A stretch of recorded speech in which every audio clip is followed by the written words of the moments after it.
और नाज़रीन, इस वक्त की बेहद अहम खबर अहमदाबाद सिलसिलेवार धमाकों के मामले से जुड़ी, जिसमें 38 कसूरवारों को फांसी की सजा खुसूसी अदालत ने सुनाई है। 11 को उम्र कैद की सजा सुनाई गई है। आपको बताएं कि 2008 में हुए धमाकों में 59 अफराद की मौत हुई थी। तो इस वक्त की सबसे अहम खबर अहमदाबाद सिलसिलेवार धमाकों के मामले से जुड़ी, 38 कसूरवारों को फांसी की सजा, 11 को उम्र कैद की सजा। खुसूसी अदालत ने यह फैसला सुनाया है। 2008 में हुए धमाकों में 59 अफराद की मौत हुई थी। तो बेहद अहम खबर, लगातार इस अहम खबर पर हमारी नजर बनी हुई है।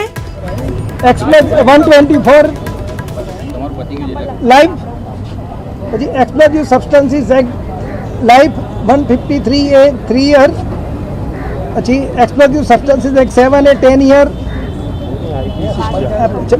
પછી IPC 307 10 year, 326 10 year, 433 7 years, 436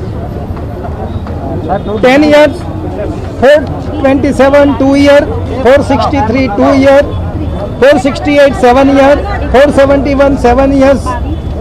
then unlawful activity में section 13A 5 years, section 18 5 years, section 20 life, section 23 5 years, section 24 7 years और एक्सप्लोजिव सब्सटेंसेस एक्ट की सेक्शन 3 के तहत सेक्शन 3 में लाइफ, 7A में 10 ईयर, 5 में 10 ईयर्स और 6 में 10 ईयर्स। સર, આ કેસની અંદર કયા એવિડન્સ મહત્વના હતા જે કોર્ટે નોંધ્યા અને સીબી અને ઇન્ડિયન મુજાહિદીનનું નેટવર્ક કેવી રીતે સાબિત થયું અંગે? अच्छा, आज एक केस में है, एक तो आप जानो ते प्रमाणे साक्षीओना 164 निवेदन, आ सिवाय एविडन्स एक्टनी कलम 27 हेठळना जुदा जुदा पंचनामा करवामां आव्या हता, जेमां आरोपीओए पोते कई जग्याए मीटिंग करी होय, कई जग्याए कावतरू कर्युं होय, कई जग्याए बीजी मीटिंगो करी होय, कई जग्याए पोते एक्सप्लोजर करवा माटे बॉम्ब प्लांट कर्या होय। आ तमाम पुरावा तथा अन्य पण सायंटिफिक पुरावा, FSLना रिपोर्ट, तपास करनार अधिकारीओनी जुबानी, आ तमाम हकीकतोने अने एक आरोपीए जे कोर्टे एप्रूवल थईने जे स्टेटमेंट आप्युं हतुं तो एनी पण जुबानी ध्याने राखीने नामदार कोर्टे 38 आरोपीओने फांसीनी सजा અને 11 આરોપીઓને લાઈફ સજા કરી છે। ટેરરિઝમ મોટિવ કઈ રીતનું આમાં એક્ચ્યુઅલી આખા કેસની અંદર બની બહાર આવ્યું? આ કેસની અંદર જે સિમી જે છે એ સિમીની ભૂમિકા બહુ મહત્ત્વની રહેલી અને સિમી જે છે અને સિમી એ જે નવું નામ ધારણ કરેલું ઇન્ડિયન મુજાહિદીન, એ લોકોની ભૂમિકા જે છે એ મહત્ત્વની રહેલી એવું કેસના જે રેકોર્ડ ઉપર આવેલા પુરાવાથી બહાર આવેલું છે।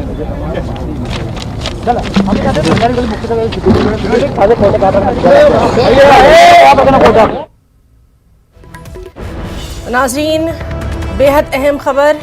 यहाँ पर वकील बताते हुए कि किन दफात के तहत, किन धाराओं के तहत ये सजा सुनाई गई है। अहमदाबाद सिलसिलेवार धमाकों का मामला है। 2008 अहमदाबाद सिलसिलेवार धमाके तकरीबन 13 साल के बाद अब ये फैसला है। खुसूसी अदालत का 38 कसूरवारों को फांसी की सजा, 11 को उम्र कैद की सजा। 2008 में हुए धमाकों में 59 अफराद की मौत हुई थी। अब ये बेहद अहम खबर, किन दफात के तहत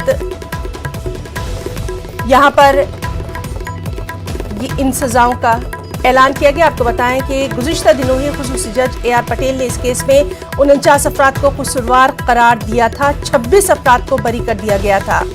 26 जुलाई 2008 को अहमदाबाद शहर में सिलसिलेवार धमाके हुए थे, जिसपे 50 से ज्यादा अफराद हलाक हो गए थे, 200 से ज्यादा जख्मी हो गए थे। और अब ये सजा का ऐलान, 38 कसूरवारों को फांसी की सजा, 11 को उम्र कैद की सजा। खुसूसी अदालत का यह फैसला है।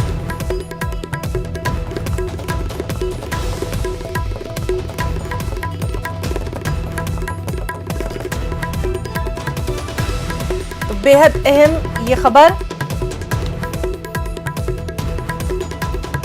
38 एक्यूज को ऑनरेबल डेजिग्नेटेड जज फॉर बॉम्ब ब्लास्ट केसेस, उन्होंने 38 एक्यूज को आज हैंगिंग किया है और 11 एक्यूज को लाइफ टाइम की सजा दी है।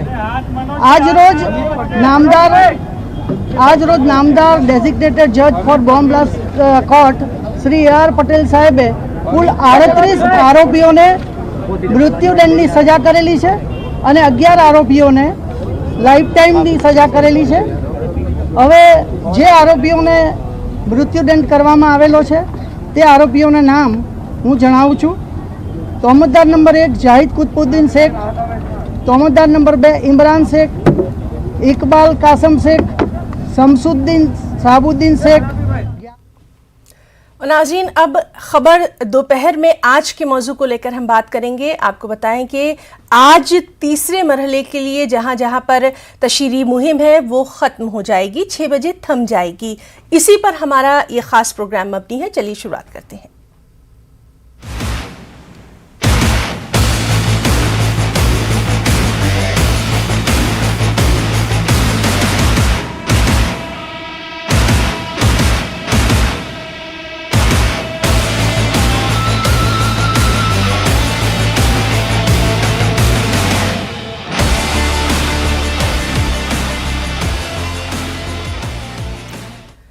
तो तीसरे मरहले की तशहीरी मुहिम आज शाम 6 बजे थम जाएगी. तशहीरी मुहिम के आखिरी दिन आज सभी पार्टियां अपनी पूरी ताकत झोंक रही हैं.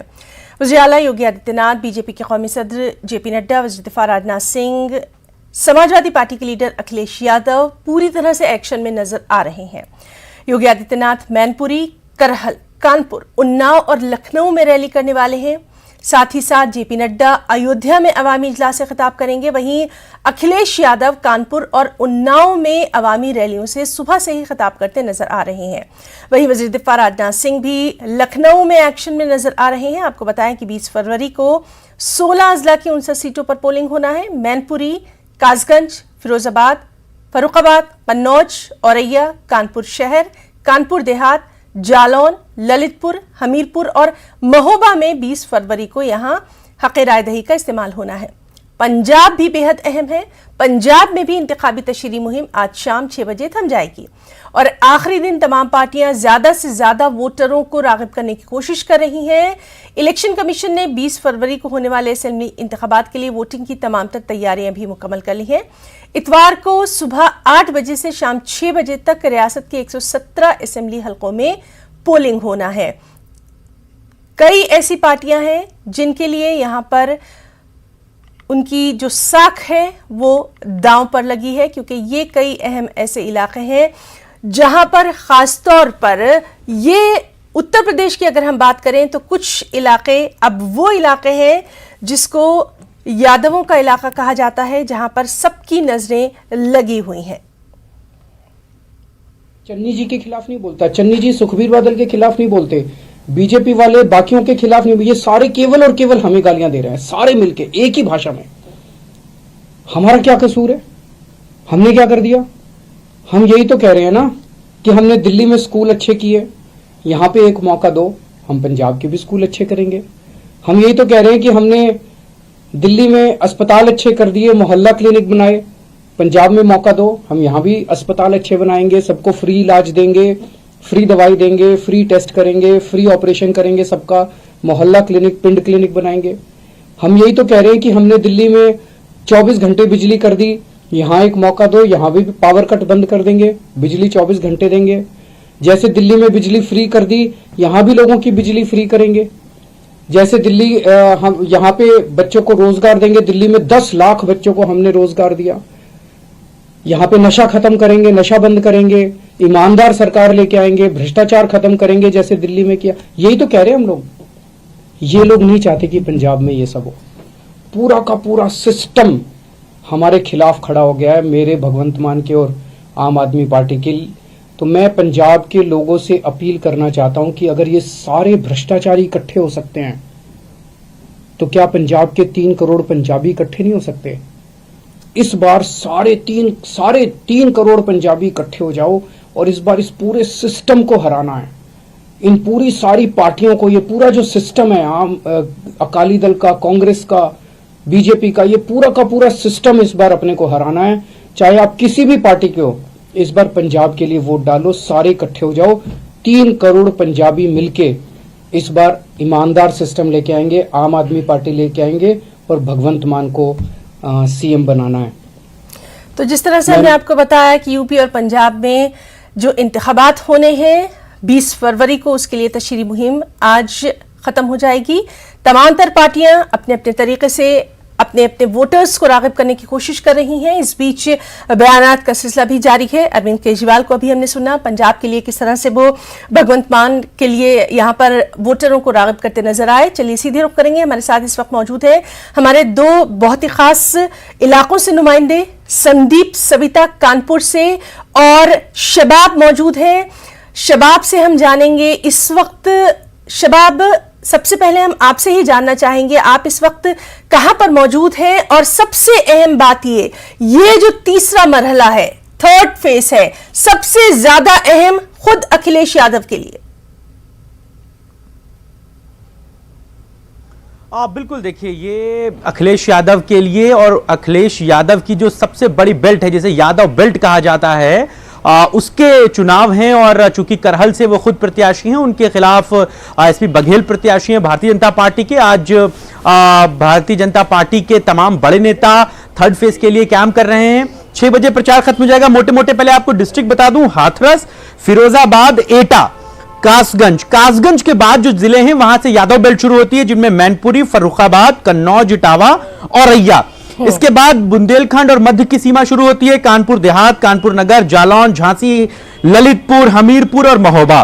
तो ये वो डिस्ट्रिक्ट हैं 16 जहां पर तीसरे फेज की पोलिंग होनी है हिना। और सीधे तौर पर तीसरा फेज अखिलेश यादव के लिए नो डाउट बहुत इंपॉर्टेंट है, क्योंकि करहल से वो खुद प्रत्याशी हैं।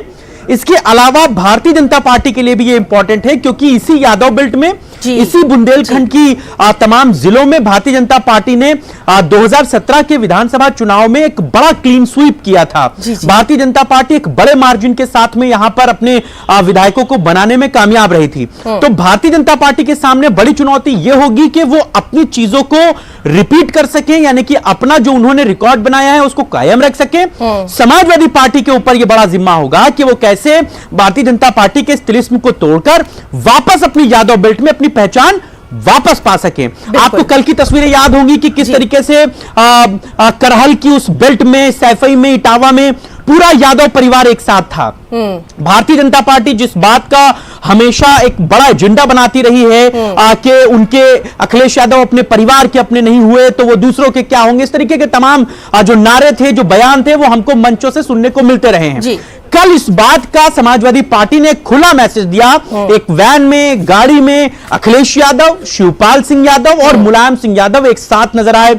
मीडिया से भी बात करते हुए तीनों नेता नजर आए। मुलायम सिंह यादव ने अखिलेश यादव के लिए प्रचार किया।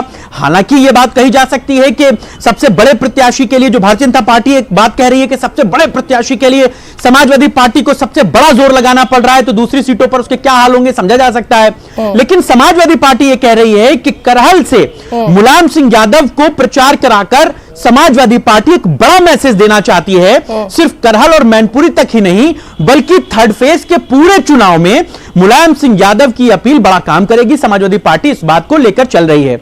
हालांकि इस बात में कोई दो राय नहीं कि 10 मार्च को जब नतीजे आएंगे तो देखना खासा दिलचस्प होगा कि किस तरीके से समाजवादी पार्टी के लिए यह तीसरा फेज रहा है। क्योंकि पहले 2 फेज जो रहे हैं उसमें समाजवादी पार्टी आरएलडी के गठबंधन के साथ लड़ी थी, और इस तीसरे फेज से ही आरएलडी का भी जो एक सिस्टम है, जो एक रूप है, जो एक तस्वीर है, वो खत्म हो जाएगी। अब समाजवादी पार्टी इंडिविजुअल पार्टी है। समाजवादी पार्टी तीसरे फेज में इंडिविजुअल चुनाव लड़ेगी और तीसरे चुनाव के लिए आज 6 बजे प्रचार का जो शोर है, और इसीलिए खास तौर पर यहाँ पर समाजवादी पार्टी का ही जिक्र किया, क्योंकि अभी तक तो आरएलडी और समाजवादी पार्टी साथ साथ नजर आ रहे थे। कल जब मुलायम सिंह यादव एक्शन में नजर आए, और हालांकि उसको लेकर भी बीजेपी ने बहुत सारी बातें कही हैं, उस पर भी हम जरूर आपसे बातचीत करेंगे। इस वक्त हमारे साथ मौजूद हैं संदीप सविता, कानपुर से हैं। संदीप, आज कानपुर में काफी अहम रहने वाला है, सुबह से ही गहमा गहमी नजर आ रही है। अभी वहां पर क्या कुछ नजारा तीसरे मरहले के लिए, थर्ड फेज के लिए कितना अहम? कानपुर में पूर्व मुख्यमंत्री अखिलेश यादव और मौजूदा मुख्यमंत्री योगी आदित्यनाथ दोनों ही रहेंगे। जिस तरह से अखिलेश यादव यहाँ पर एक बड़ा रोड शो करने जा रहे हैं, जो 3 विधानसभा से होता हुआ जाएगा। टाट मिल चौराहे से ये शुरू होना था, ये मीरपुर कैंट से शुरू होगा, जो हसन रूमी के समर्थन के लिए ये रोड शो शुरू होगा। ये घंटाघर होता हुआ आर नगर विधानसभा सीट से अमिताभ वाजपेयी के समर्थन में ये रोड शो होता हुआ सीसामऊ विधानसभा इरफान सोलंकी के विधानसभा में पहुंचेगा। जिस तरह से आप यहाँ देख सकते हैं कि यहाँ पर इंतजार हो रहा है अखिलेश यादव का और उनका यहाँ पर रथ भी मौजूद है। देखिए किस तरह से यहाँ पर अभी से भीड़ मौजूद है। हसन रूमी जो प्रत्याशी हैं वो आ चुके हैं यहाँ पर, देखिए गाड़ी पर हैं अपनी वो, और हालांकि यहाँ पर समय 11:30 बजे का दिया गया था, लेकिन वो तकरीबन 1 बजे यहाँ पर बताया जा रहा है कि अखिलेश यादव यहाँ पर पहुंचेंगे और यहाँ से अपनी यात्रा को शुरू करेंगे। रोड शो होगा यहाँ पर। आप देख सकते हैं किस तरह से उत्साह दिखाई दे रहा है समाजवादी पार्टी के लोगों में। और वहीं भारतीय जनता पार्टी की बात की जाए तो योगी आदित्यनाथ की आज यहाँ पर 3 विधानसभाओं में जो जनसभाएं हैं, जिस तरह से जनसभाओं को वो संबोधित करेंगे। कल्याणपुर विधानसभा में जनसभा को संबोधित करेंगे, वहीं किदवई नगर चौराहे में किदवई नगर विधानसभा को संबोधित करेंगे। तो जिस तरह से अखिलेश का यहाँ पर इंतजार हो रहा है, रोड शो तकरीबन 3 किलोमीटर का है, तो तकरीबन शाम तक ये रोड शो चलेगा, करीब 4 बजे तक ये खत्म होगा। जी ना। और चलिए हमारे साथ पंजाब से हमारे एक और साथी मनोज भी मौजूद है। मनोज, पंजाब में जिस तरह से लगातार हम देख रहे थे कि कांग्रेस की अपनी एक लड़ाई चल रही थी, वहीं आम आदमी पार्टी वादों के साथ वहां पर उतरी थी, साथ ही साथ कैप्टन अमरिंदर सिंह भी कहीं ना कहीं एक्शन में नजर आ रहे थे। अभी वहां पर आज का दिन बहुत अहम समझा जा रहा है, खासतौर पर कांग्रेस के लिए कई बयानात ऐसे आए हैं जो कि कहीं ना कहीं अब उनको जवाब देना पड़ रहा है। क्या कुछ तस्वीर अभी? जैसे आपने बताया कि पंजाब के जो इलेक्शन है 2022 के बहुत ही इंटरेस्टिंग है और काफ़ी चैलेंजिंग भी है। कांग्रेस की आपने बात करी, इस बार कई नई पार्टियां मैदान में हैं। आज लास्ट डे है रोड शो का, और रोड शो जो है वो अकाली दल की, क्योंकि अकाली दल ने भी, शिरोमणि अकाली दल और बसपा का जो गठबंधन है उन्होंने भी पूरी तरह से जान लगाई हुई है। आज लास्ट डे है, शाम को 6 बजे के बाद किसी भी तरह से कोई प्रचार प्रसार नहीं किया जाएगा। तो आज रोड शो निकाले जा रहे हैं। अकाली दल की अगर हम बात करें, कांग्रेस पार्टी की बात करें, आम आदमी पार्टी की बात करें, तो जो जितने भी जो कैंडिडेट्स हैं उनकी तरफ से रोड शो निकाले जा रहे हैं। जो उनके हलके हैं, जो उनके एरिया हैं, वहां पर जा जाकर लोगों से मिला जा रहा है। रोड शो निकाल के अपना शक्ति प्रदर्शन किया जा रहा है और कह सकते हैं कि काफ़ी चैलेंजिंग इस बार जरूर है। अकाली दल अपने दावे कर रही है कि वो सरकार में आती है तो कई चीज़ें जो है उस पर काम करेगी, प्रायोरिटीज़ क्या क्या रहने वाली है, प्राथमिकताएं क्या क्या रहने वाली हैं। वहीं आम आदमी पार्टी खुद पंजाब दौरे पे अरविंद केजरीवाल हैं, लगातार आज वो भटिंडा में है। भटिंडा में आज वो लोगों से मिलेंगे, डोर टू डोर कैंपेन भी वहां पर करने जा रहे हैं। उसी तरह पंजाब कांग्रेस की बात करें, कांग्रेस के बड़े लीडर्स राहुल गांधी की बात करें, प्रियंका गांधी की बात करें, तो वो भी पंजाब का दौरा है, पंजाब के दौरे पे निकले हैं, लोगों से बातचीत कर रहे हैं, लोगों का रोड शो जो है उनका निकाला जा रहा है। तो कह सकते हैं कि इस बार आज लास्ट डे है, और आज अगर हम बात करें आज रोड शो का या फिर चुनाव प्रचार प्रसार का लास्ट डे है, और आज पूरी ताकत जो है वो सभी पॉलिटिकल पार्टी, जितनी भी राजनीतिक पार्टियां हैं उनकी तरफ से झोंकी गई है। क्योंकि इस बार इंटरेस्टिंग इसीलिए है, कैप्टन अमरिंदर की अपनी एक पार्टी बनाई गई और बीजेपी के साथ गठबंधन किया गया। वहीं कांग्रेस के मुख्यमंत्री चरणजीत सिंह चन्नी, उनकी तरफ से वायदे किए जा रहे हैं लोगों के साथ कि उन्होंने 111 दिन में काफ़ी कुछ किया, उसको लेकर आगे उनकी सरकार आती है तो और भी पाइपलाइन में जो भी काम है उनको किया जाएगा। साथ ही साथ अकाली दल लगातार कहता नजर आ रहा है कि अगर उनकी सरकार आती है तो जो भी करप्शंस हैं और जो भी पाइपलाइंस में जो बेसिक कम्युनिटीज हैं लोगों की, उन पर ध्यान दिया जाएगा। हेल्थ, रोजगार, एजुकेशन, इस पर जो है वो जी बिल्कुल। तो बयानात और तमाम तर चीजें आज यहाँ पर खत्म हो जाएंगी और फिर किस्मत का फैसला जो है 20 फरवरी को देखा जाएगा। चलिए हम सीधे रुक करेंगे फर्रुखाबाद का। हमारे साथ हमारे नुमाइंदे सूर्या भी मौजूद है। फर्रुखाबाद अपने बयानात के लिए हालिया दिनों में बहुत ही सामने आया है, जिक्र हुआ है। आज वहां पर क्या कुछ तस्वीर नजर आ रही है? तमाम तर पार्टियों ने अपनी पूरी ताकत वहां पर झोंक दी है।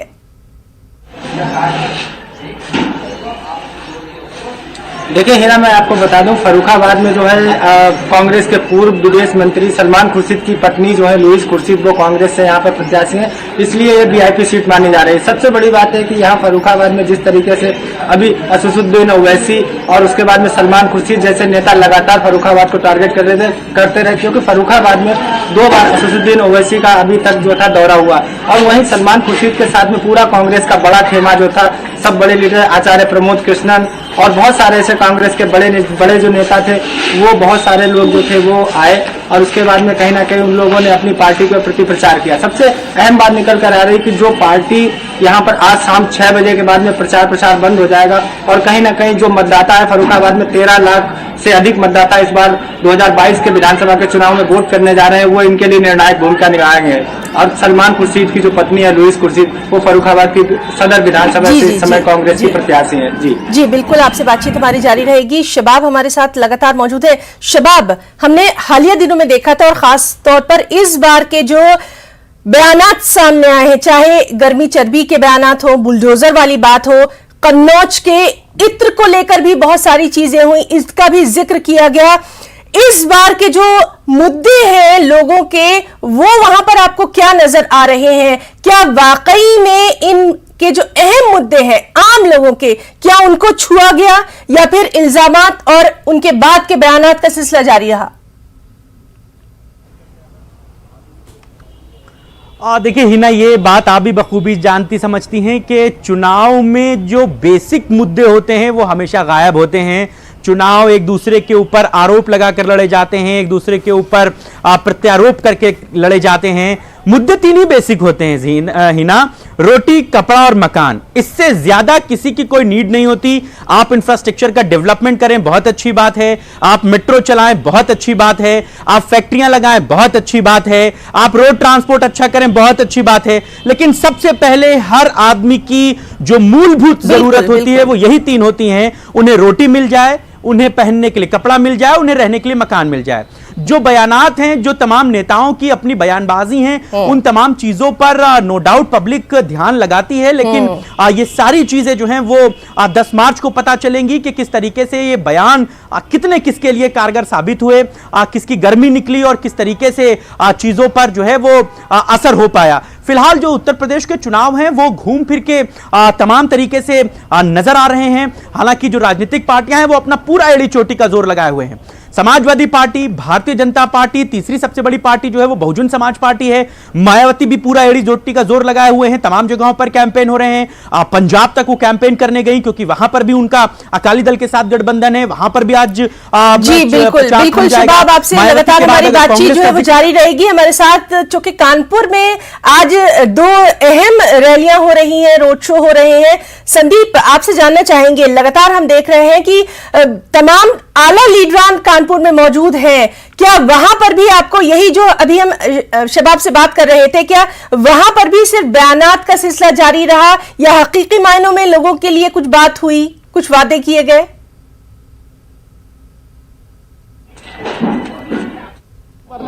चुनाव कहे जाए तो गलत नहीं होगा कि जिस तरह से बयानबाजी हो रही है वो चुनाव केवल बयानबाजियों पर टिक गया है। अगर वीआईपी सीट की बात की है, जैसे कि अपनी आपने जिक्र किया था कि कन्नौज की सदर सीट जो है, जो यहाँ पर कानपुर में कमिश्नर थे असीम अरुण, उन्होंने वीआरएस लेकर कन्नौज की सीट से, कन्नौज की सदर सीट से जिस तरह से पर्चा भरा है भारतीय जनता पार्टी की तरफ से, वहां पर लगातार 5 बार से समाजवादी पार्टी के विधायक उनका कब्जा है। तो वो कहीं ना कहीं ये एक बड़ी वीआईपी सीट है। उस पर अखिलेश की भी नजर है क्योंकि अखिलेश ने भी असीम अरुण पर जो है टिप्पणी की थी। उसके बाद पलटवार करते हुए असीम अरुण ने भी टिप्पणी की थी। हमारे साथ कुछ लोग मौजूद हैं जो लोग इंतजार कर रहे हैं, कुछ कार्यकर्ता हैं। आइए उनसे बात करते हैं कि अखिलेश का इंतजार, आप लोग किसका इंतजार कर रहे हैं? अरे भैया के अपने अखिलेश भैया आ रहे ना, बड़े जोरों शोरों देख रहे हो, पूरा पैसा खर्चा करना पड़ रहा है हम लोग को। कब से इंतजार कर रहे हैं आप लोग? 2 साल से इंतजार हो रहा भैया। 9 बजे।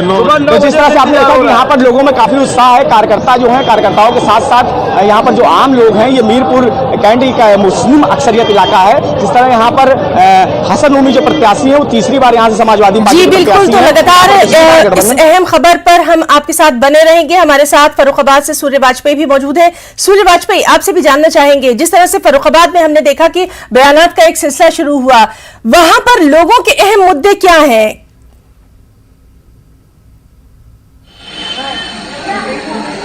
देखिए, मैं आपको बता दूं, फर्रुखाबाद में जिस तरीके से चुनाव में सभी पार्टियां आज उतरी हैं और जो मुद्दे हैं उनसे कहीं ना कहीं सब पार्टियां दूर हैं, क्योंकि जो जमीन के स्तर पर लोगों को जो रोजगार चाहिए, जो सड़क चाहिए और उसके बाद में जो रोजमर्रा की जिंदगी में जो चीजें जरूरी सामान है, तो वो सब चीजों से कहीं ना कहीं पार्टियां किनारा कर रही हैं। और सबसे बड़ी बात है कि आज जो है सभी पार्टियां जो है कहीं ना कहीं हिंदू और मुस्लिम पर चुनाव की बात कर रही हैं, लेकिन अहम मुद्दे जो है वो पार्टियां नहीं उठा पा रही हैं। सबसे बड़ा था फर्रुखाबाद में मुख्य मुद्दा है फर्रुखाबाद जनपद का, वो गंगा एक्सप्रेस वे रहा था। क्योंकि फर्रुखाबाद में पिछले 4-5 साल पहले जब गंगा एक्सप्रेस वे का मुद्दा आया कि गंगा एक्सप्रेस फर्रुखाबाद से निकलना चाहिए, तो कहीं ना कहीं जब फर्रुखाबाद से वो शाहजहांपुर से निकल गया तो फर्रुखाबाद की चारों विधानसभा सीटों पर इसको लेकर बड़ी नाराजगी थी।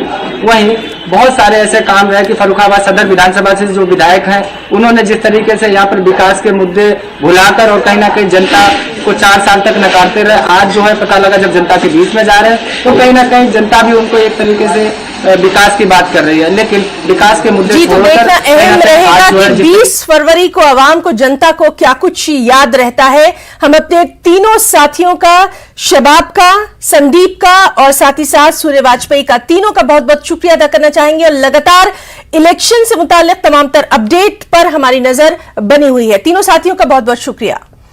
कोरोना वबा के दौरान बाहमी इमदाद और इंसार का जज्बा मुस्तहकम हुआ है। मुल्क इस वबा से मुत्तहिद होकर मुकाबला कर रहा है। टीकाकारी के ऐलान के बाद हम बेहतर ताउन करें जिससे हम कोरोना को मात देने की जानिब कदम बढ़ा सकें। नेटवर्क 18 इस मुहिम में हर कदम पर आपके साथ रहेगा। जब तक सभी महफूज नहीं तब तक कोई महफूज नहीं होगा। इसी सोच की बुनियाद पर हमारी मुहिम संजीवनी का मकसद यकीनी बनाना है कि वैक्सीन पाना सभी हिंदुस्तानियों का हक है।